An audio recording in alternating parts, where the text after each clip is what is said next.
జరిగిన అసెంబ్లీ సమావేశాల సందర్భంగా నిజంగా దుబ్బాక నియోజకవర్గం గత ఎన్నో సంవత్సరాల నుంచి వెనుకబడ్డది వాస్తవం.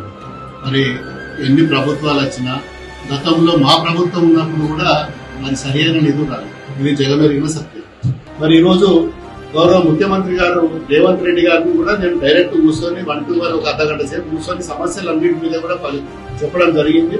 మరి ఆయన సానుకూలంగా స్పందించిండు. ఖచ్చితంగా నియోజకవర్గంలో నేను మీకు ఏం కావాలో మరి నేను నిధులు కానీ ఇంకా డెవలప్మెంట్ సంబంధించిన ఇష్యూస్ మీద వస్తే ఖచ్చితంగా ఇస్తాను మాట ఇచ్చిండు.